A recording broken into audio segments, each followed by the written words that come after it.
Bienvenidos a la librería Victoria Christian Gift and More, ubicados en el pueblo de Humacao, Puerto Rico. Aquí encontrarás distintos detalles con mensajes cristianos como lo son tazas y marcadores.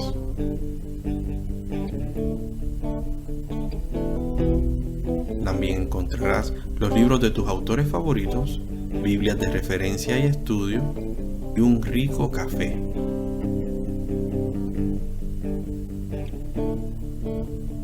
Tutorías de matemáticas y contenido a través de las redes sociales de Actualidad Cristiana. Te esperamos y recuerda, comparte, comenta y bendice. Estás en Victoria.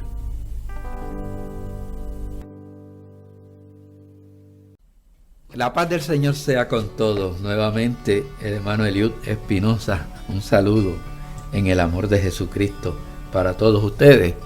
Estamos trabajando los enfoques para los estudios de la clase bíblica semanal con una intención de ayuda a los maestros y a todos, pero especialmente a los maestros para que puedan dirigir y enfocar sus clases.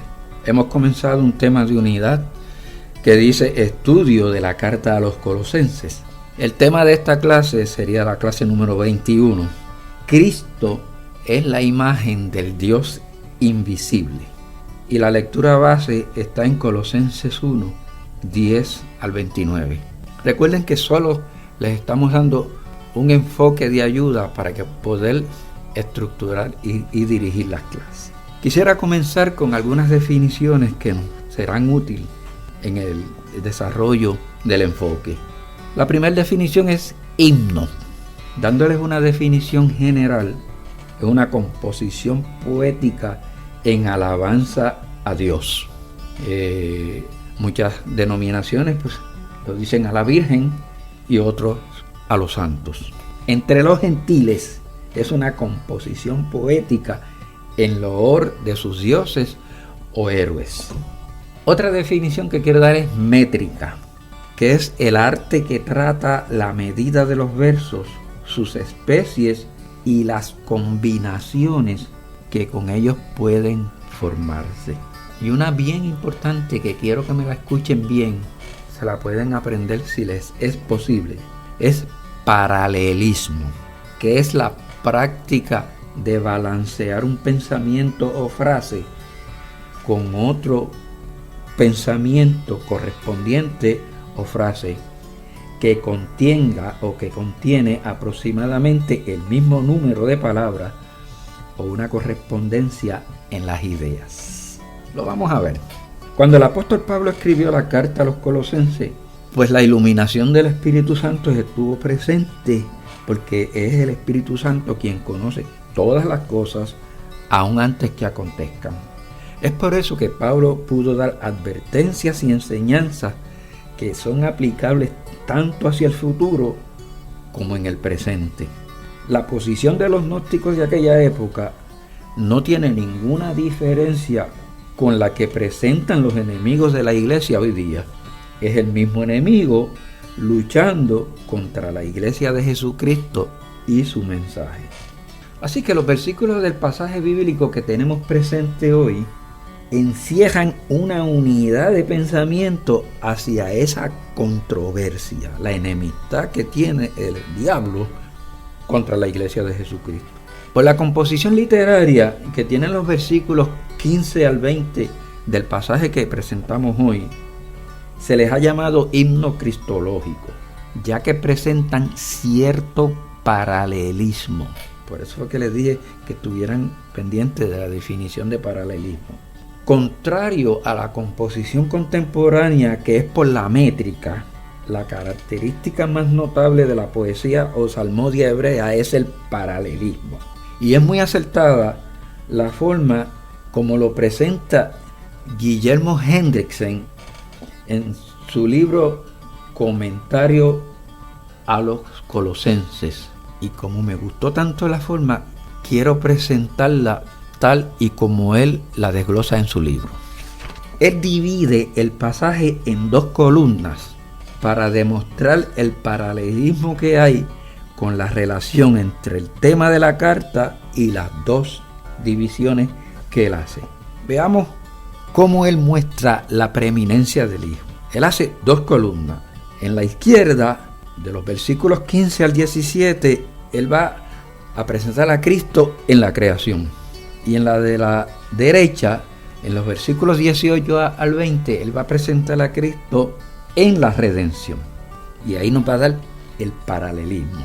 El versículo 15, Cristo en la creación, el cual es la imagen del Dios invisible, el primogénito de toda criatura. Y entonces lo lleva al paralelismo en la columna de la derecha, versículo 18. Y él es la cabeza del cuerpo, la iglesia, el cual es el principio, el primogénito de los muertos, para que en todas las cosas pueda él tener la preeminencia. Volvemos a la columna izquierda, versículo 16. Porque en él fueron creadas todas las cosas, en los cielos y en la tierra, lo visible y lo invisible, sean tronos o dominios, o principados, o autoridades, todas las cosas por medio de él y para él fueron creadas. Llévelo al paralelismo, versículos 19 y 20. Porque en él plació a Dios tener morando toda la plenitud, y por medio de él reconciliar todas las cosas consigo mismo, habiendo hecho la paz mediante la sangre de su cruz, por medio de él, sean las cosas que están sobre la tierra o las cosas que están en los cielos. Y entonces vuelve a la columna izquierda, versículo 17, y él es antes que todas las cosas, y todas las cosas encuentran en él su confesión. Observe el paralelismo, que comienza el himno diciendo unas cosas y ya cuando está a mitad vuelve otra vez a afianzarlas o afirmarlas con las mismas expresiones. Estas líneas son muy sobresalientes y solemnes. Observe los siguientes puntos de la correspondencia que hay entre la columna A de la izquierda y la columna B de la derecha. Número 1, el cual, la expresión el cual, en el versículo 15 y en el versículo 18 va a aparecer. El primogénito en el versículo 15 y en el versículo 18. Porque en él, en el versículo 16 y en el versículo 19.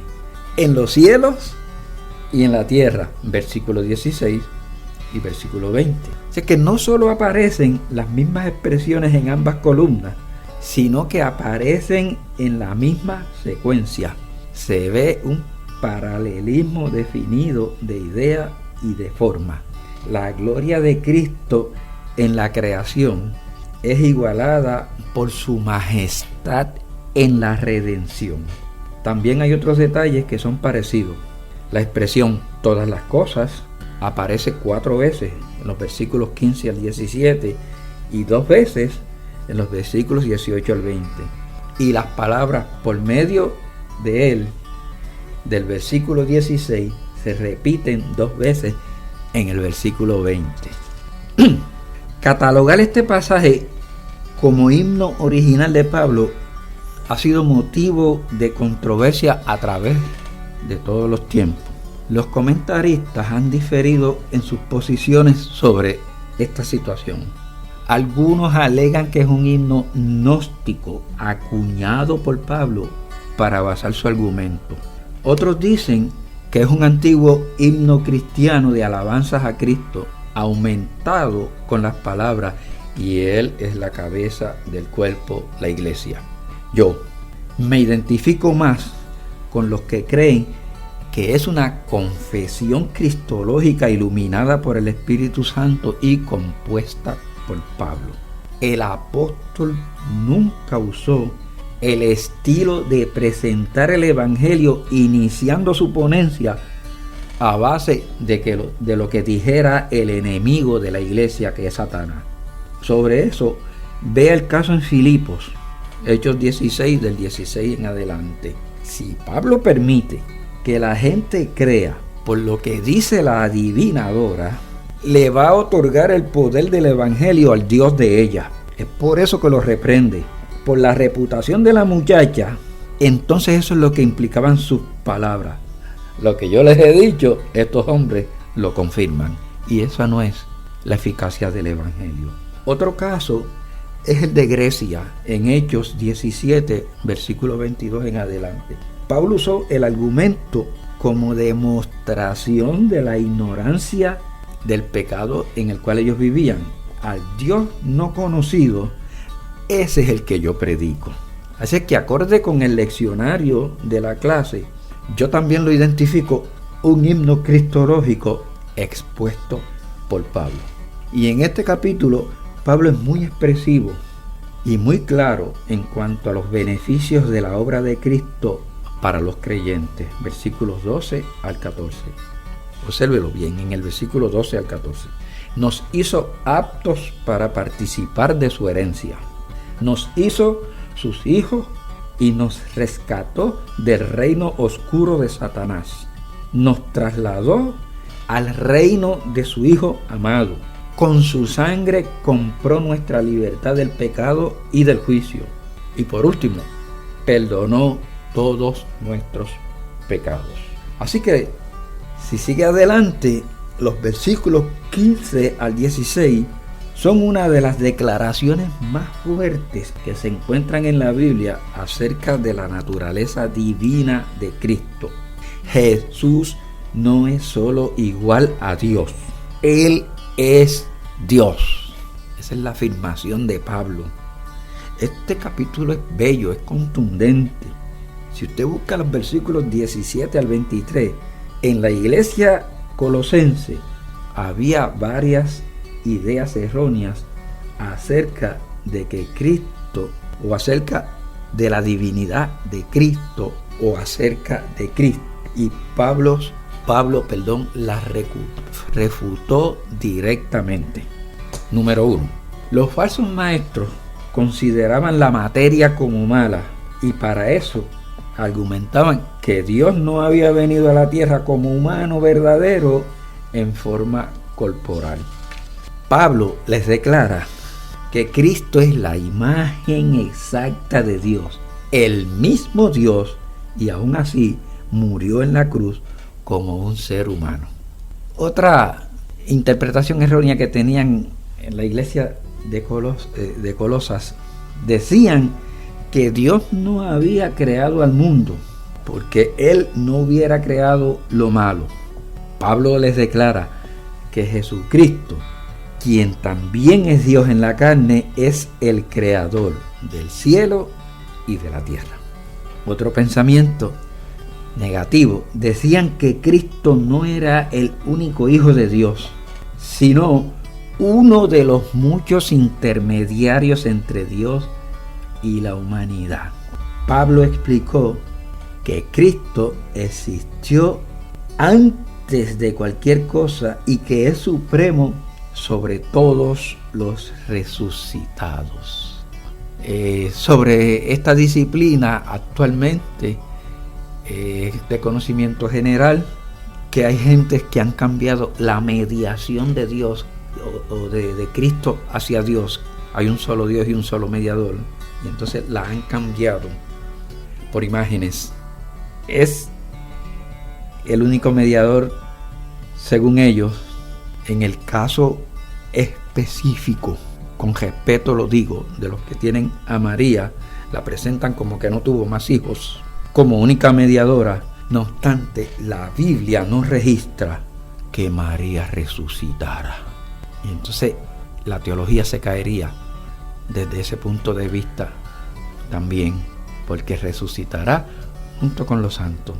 Es Cristo por encima, sobre todo, y quien tiene la preeminencia. Traigo el ejemplo para que vean, como les dije al principio, que no es cuestión de diferencias. Tenemos el mismo enemigo y es la iglesia de Jesucristo la que lucha contra ese enemigo. Como último, otro pensamiento indebido: rehusaban ver a Dios como la fuente de salvación al insistir en que la gente podía encontrar a Dios por medio de un conocimiento secreto y especial. Y en contraste, Pablo proclama abiertamente que el camino a la salvación es solo por medio de Cristo. Pablo seguía insistiendo que el punto central es Jesucristo. Así que, hermanos, recuerden cuando anunciamos la buena noticia, al igual que Pablo, debemos mantener nuestro énfasis en Cristo. El Evangelio es cristocéntrico. Confiamos que este enfoque les ayude a desarrollar una mejor explicación para una buena integración de la enseñanza bíblica. La paz del Señor quede con todos. Dios les bendiga mucho.